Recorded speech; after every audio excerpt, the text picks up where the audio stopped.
좋은 아침입니다. 오늘은 8월 22일 금요일입니다. 즐겁고 감사한 하루 되시기 바랍니다. 자, 오늘이 스가랴서 마지막 시간입니다. 자, 내일은 시편 120편, 121편 두 편을 함께 묵상하게 될 예정입니다. 자, 어제 말씀에서 우리가 중요하게 봤던 단어가 이제 그날이었죠. 그날. 그날은 우리가 생각하는 그날이 맞다고 제가 말씀을 드렸습니다. 그날은 마지막 때를 말하고요. 그날이 사람에 따라 복이 되기도 하고 화가 되기도 합니다. 아마 여러분들은 다 복이 되는 분들이라고 생각합니다. 우리 구주 예수님이 심판하러 오시는 바로 그날입니다. 그날이 오면 하나님께서 직접 나가셔서 전쟁에서 싸우신다라는 말씀도 있었고요. 그날이 오면 우리 예수님의 빛으로 가득하기 때문에 낮도 없고 밤도 없다라는 말씀도 있었습니다. 우리 구주 예수님이 왕이 되셔서 하나님의 자녀들은 오직 예수님만 섬기고 오직 예수님의 이름으로만 기도한다고 말씀을 했죠. 이제 오늘 그 바로 뒷부분을 함께 볼 예정입니다. 자, 이제 오늘 말씀으로 들어가 볼까요? 12절. 12절 시작하기 전에 그 12절의 앞부분에다가 생략된 구절이 뭐냐? 그날이 오면 라고 생략이 된 것 같아요. 이제 그날이 오면이 있다고 생각하면 훨씬 더 이해가 쉬운데요. 그날이 오면 예루살렘을 치러 오는 모든 민족을 주께서 다음과 같은 재앙으로 치실 것이다. 그날이 오면이죠, 사실은. 그렇죠? 예루살렘을 치러 오는 모든 민족을 주께서 다음과 같은 재앙으로 치실 것이다. 그들이 제 발로 서 있는 동안에 살이 썩고 눈동자가 눈구멍 속에서 썩으며 혀가 입 안에서 썩을 것이다.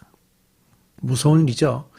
무서운 일입니다. 또 13절 그날이 오면 주께서 보내신 크나큰 공포가 그들을 휩싸을 것이다.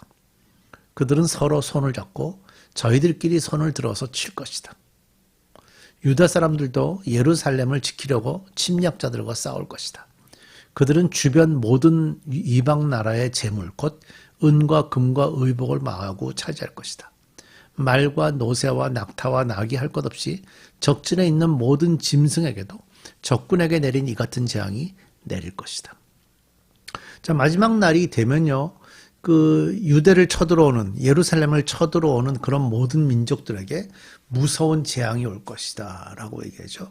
또 그들 스스로 공포도 있을 것이고 서로 공격들 하면서 자기네끼리 망가지고 그런 결과가 있을 것이고, 또 그들이 쳐들어오니까 이때는 유다 백성들이 나가서 그들과 싸움을 하게 될 거라고 말씀합니다. 근데 이제 사실 이전에 이스라엘은 참 주변 나라로부터 침략을 많이 받은 나라입니다. 이제 한국도 사실은 침략을 많이 받은 나라죠. 그래서 이제 한국 역사에는 이게 주로 침략을 받은 것을 어떻게 이겨냈는가에 대한 그런 그 역사적인 것들이 많이 있는데 이스라엘도 그런 게 많습니다. 워낙에 공격을 많이 받았기 때문이죠. 그래서 공격을 받다 보니까 적군들이 와서 종종 왕궁에 있는 보물들 다 쓸어가고 심지어는 성전 안에 있었던 하나님께 바쳐진 보물들도 다 쓸어가고 빼앗아가고 이런 일들이 흔하게 있었죠. 기록이 여러 번 나옵니다. 근데 이제 유다 사람들이 어떻게 하느냐? 예루살렘을 지키려고 침략자들과 싸울 때 그 쳐들어오는 이방 나라들의 재물, 은, 금, 의복 그것들을 마구 차지할 것이고 짐승들에게까지도 하나님께서 진노하실 때 그 벌을 주실 거를 다 주시겠다라고 하는 겁니다. 그러니까 하나님의 원수들에게 속한 모든 것들이 다 하나님의 징벌의 피해를 입을 수밖에 없는 그런 하나님께서 전쟁을 승리로 이끌어 주실 거라고 말씀하는 거고요. 16절 예루살렘을 치러 올라온 모든 민족 가운데서 살아남은 사람들은 해마다 예루살렘으로 올라와서 왕이신 만군의 주께 경배하며 초막절을 지킬 것이다. 예루살렘을 치러 올라온 모든 민족 가운데서 살아남은 사람이라는 것은 예루살렘을 공격하러 오는 사람들이 있다고 그랬잖아요. 그들에게 하나님께서 벌을 내리시겠는데 그들 중에 예루살렘으로 올라왔다가 살아남은 사람들이 이제는 이방인이지만 유대인으로 이제 넘어오게 됩니다. 그렇게 넘어오게 되는 그 살아남은 사람들은 해야 되는 게 뭐냐? 해마다 예루살렘으로 올라와서 왕이신 만군의 주께 경배하면서 초막절을 지켜야 된다. 왕이신 하나님을 예배하면서 초막절을 지키도록. 그러니까 이 사람들에게 하나님께서 특별한 자비를 베풀어 주신 거예요. 그들이 하나님의 백성이 될 기회를 주신 거죠. 이 초막절은 뭔가 하면요, 이스라엘 백성들이 이집트에서 생활을 하다가 광야에서 40년 생활했죠. 그 광야 40년 생활을 할 때 어떻게 생활을 했는가 하면 자기들이 가지고 온 그 뭐 짐승이든 자기들이 가져온 그 모든 것들이 약 10개월, 대략 추정해보면 10개월, 1년이 채 되지 않아요. 그 전에 다 떨어졌습니다. 그게 다 떨어지니까 그들이 뭐 모세에게 와서 막 우리 굶어 죽게 생겼다고 그러고 뭐 다 그랬죠. 그럴 때 하나님께서 그들에게 필요한 만큼 매일 만나를 내려주시고 필요할 때마다 하나님께서 물을 내주시고 또 필요할 때마다 하나님께서 매출이 새를 통해서 단백질도 공급해 주셨잖아요. 그래서 광야 생활 속에서 살아날 수가 없었는데 하나님께서 그들이 살아갈 수 있도록 해 주신 거예요. 그러니까 하나님의 돌보심으로 살았다라는 것을 기념하기 위해서 일주일 동안 천막을 치고 광야에서 광야 생활을 경험하는 그런 절기가 초막절입니다. 그래서 유대인들로 들어오는 이방인들이 이 하나님의 은혜의 자리에 들어오도록 첫 경험을 하게 하는 겁니다. 저는 이건 굉장한 은혜라고 생각하거든요. 우리가 하나님의 자리로 들어오게 되면 그냥 다 해주면 되지 않냐. 다 해주면 이게 감사한지 몰라요. 그러니까 다 해주는 것이 아니고 그 과정에 하나님께서 어떻게 하셨는지 이스라엘 백성들이 어떻게 그 하나님의 은혜들을 경험했는지를 체험할 기회를 만들어 주신 거죠. 그리고 그것과 함께 하나님께서 하신 것을 경험하게 하니까 그때 왕 되신 하나님을 경배하는 일들을 예루살렘에 와서 해야 된다는 거죠. 하나님께서 주신 큰 은혜입니다. 17절. 이 세상에 어느 백성이라도 예루살렘에 올라와서 왕이신 만군의 주께 경배하지 않으면, 조금 전에 하라 그랬잖아요. 근데 그걸 하지 않으면, 유대 백성으로 들어오긴 했는데 그들이 그걸 지키지 않으면 그들의 땅에는 비가 내리지 않을 것이다. 유대인들 또 중동 사람들에게 가장 무서운 벌이 이거죠. 비가 오지 않는 벌이 가장 무서운 겁니다. 이집트 백성이 예루살렘으로 올라와서 어울리지 않으면 그들의 땅에도 비가 내리지 않을 것이다. 이집트 백성들 마찬가지예요. 그들이 하나님의 그 예루살렘으로 쳐들어왔다가 그들에게 들어와서 살아남은 사람들 얘기하는 거죠. 주께서는 초막을 지키러 올라오지 않는 이방 나라들에게 내리실 그 똑같은 재앙을 그들에게도 내리실 거다. 이것은 초막절을 지키러 올라오지 않은 이집트 사람과 모든 이방 민족이 받을 벌이다. 사실 기회잖아요. 그들이 올라와서 이제는 그 유대가 워낙에 강해져서 자기들이 죽어야 되는데 죽지 않고 살았잖아요. 그래서 이제 유대인이 될 기회를 받은 거예요. 그러면 살 수 있는 기회가 생긴 거 아니에요. 감사하죠. 그렇다면 하나님 이왕 믿을 거 하나님께서 그들에게 주신 기회들을 어떻게 활용할 것인가를 생각하고 하라는 대로 초막절을 지키면서 왕 대신 하나님을 예배하면 그 하나님의 자녀들이 받게 되는 복을 주시겠다고 하는 거니까 그걸 누릴 수 있는 기회를 잡아야 되는 거죠. 자, 20절, 21절 마지막입니다.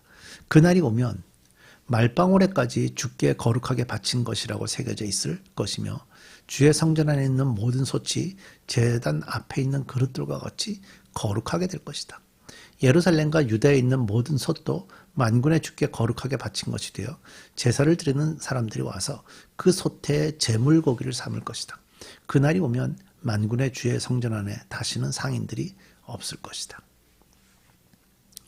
자, 우리 구주 예수님이 오셔서 세상을 심판하게 되는 그날이 오면 예루살렘에 있는 모든 것들이 구별이 된다는 거예요. 어느 정도 구별이 되냐면 말방울, 말에 걸려있는 방울, 거기에까지도 주께 거룩하게 바친 것이라고 새겨져 있다는 거예요. 그러니까 사실 말에 거는 방울이 거룩해질 필요 없잖아요. 그죠? 그건 거룩해질 필요가 없죠. 그런데도 그 예루살렘 안에 있는 모든 것들을 하나님께서 거룩하게 구별을 지으시겠다는 거예요. 원래 거룩하다 그러면 성전 안에 있는 것들만 거룩해서 그래서 제사장들이 이제 백성들이 제사를 지내러 오면 그 제사 지내러 올 때 짐승을 가지고 오잖아요.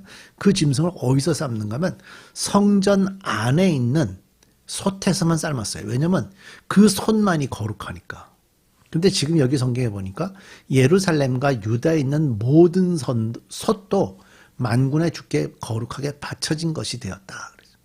그러니까 거룩하게 하나님이 예루살렘 안에 그날이 오면 예수님이 심판하시는 그날이 오면 예루살렘 안에 있는 모든 백성들이 다 거룩하게 되고 그 백성들이 사용하는 솥도 다 거룩하게 됐기 때문에 이제 하나님께 올리는 제사를 성전 안에서만 삶는 것이 아니라 예루살렘 안에 있는 어느 백성의 집에 가서도 삶아도 그것은 하나님이 받으신다. 그 말입니다.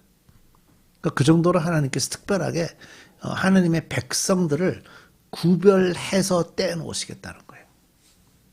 무슨 얘기입니까? 결국 그 말은 제사장들을 하나님이 구별해서 떼놓으셨거든요. 주께 거룩하게 바친 것이라고. 이제는 제사장뿐이 아니라 하나님의 자녀들, 예루살렘에 사는 하나님의 자녀들이 모두가 다 하나님의 그 제사장으로서 역할들을 감당하게 된다는 거죠. 하나님께 바쳐졌다는 거예요. 그래서 결국 하나님의 제사장으로서의 삶을 살아가도록 하나님께서 길을 열어놓으셨다라는 의미입니다. 하나님과 세상의 다리가 되어야 된다고 제가 여러 번 말씀드리죠. 우리 교회가 브릿지 장로교회인 이유가 뭐죠? 하나님과 세상을 연결하기 위함이죠. 하나님과 세상을 연결하는 것은 제사장들이 하는 일입니다. 이미 하나님께서 기회를 우리에게 주셨습니다. 베드로서에서 말씀했죠. 너희는 왕같은 제사장이 되라고 말씀하셨죠. 기억하십시오. 스갈에서 맨 마지막에서 우리에게 주는 메시지입니다. 제사장으로서의 삶을, 하나님과 세상을 연결하는 중보자로서의 삶을 살아가라. 우리에게 주시는 말씀입니다. 기도하겠습니다. 하나님, 잘 기억하기를 원합니다.